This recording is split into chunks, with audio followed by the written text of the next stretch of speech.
Minasan, konnichiwa. So I thought the best place to talk about Antony Cummins' book is here at our shooting range on a wet, horrible day. But chapter 13 does cover the use of firearms, particularly for troops.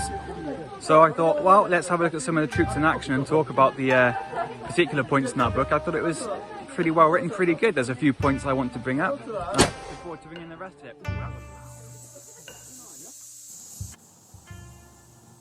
For those of you that haven't heard of this book, it is compiled from the war scrolls of the Japanese tactician Natori Sanjuro Masazumi. As with modern combat, tactics and strategies were studied and shared amongst the samurai commanders of the Warring States era, and well into the unified era of feudal Japan as well.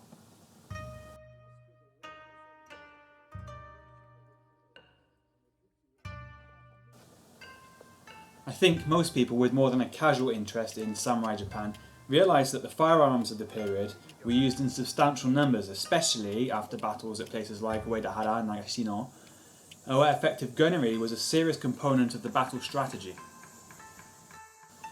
Unlike the Hollywood portrayal of samurai, this book covers in some detail parts of feudal military that are often overlooked. For example, the methods of firing the matchlock, or teppo, or hinawaji, change depending on the tactical requirements of their particular commander, but broadly they can be divided into three categories.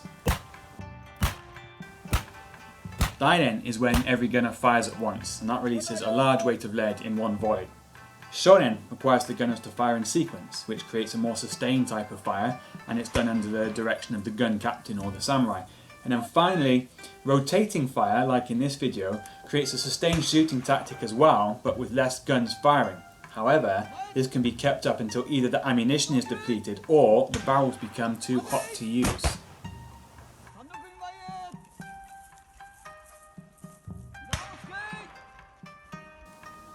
But it wasn't just shooting that was part of the soldier's work. Those of us with a military background will know you don't just learn how to shoot, but you also have to learn how to fight and how to behave like a soldier. So here are some of the duties that the Natori War Scrolls noted, and I actually found this really interesting. So other duties might include reaping the rice fields, or outward protection and inward protection, patrols both inside and outside the camp, guardhouse duties, night patrols and securing areas, and help with anything they can. However, one duty that isn't brought up in these Natori War Scrolls is the care and maintenance of weapons, whether that be the guns, because this chapter is about guns, as well as the care of horses, swords and other items of equipment. And that would, I imagine, have taken up a lot of the soldiers' time and been one of their main duties. I imagine at the time the Ashigaru and the samurai would spend a lot of their time preparing equipment before they were going to battle, and even on days when they were not at battle. And it's something we do a lot of in the Matsumoto Castle Gun Corps as well. We've got well over 200 guns, and most of those are over 200 years old. But as a matter of professionalism, a matter of safety, and a matter of preservation of history, we spend quite a lot of our time preserving those weapons.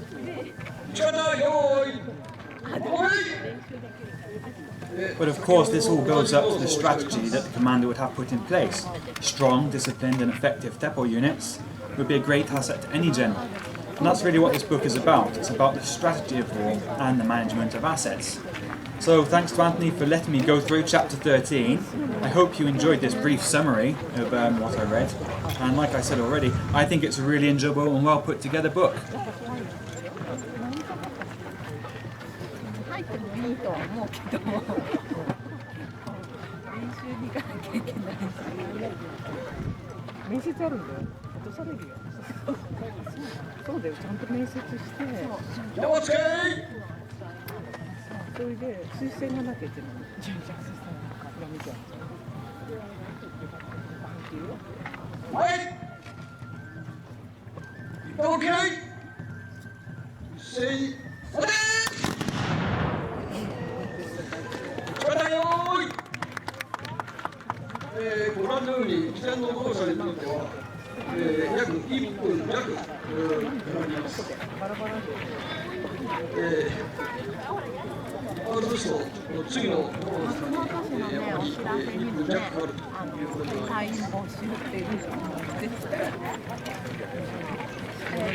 月1回だかの会議だからちゃんと出てくれる人とかに条件書いてしてるのでそこの謎の。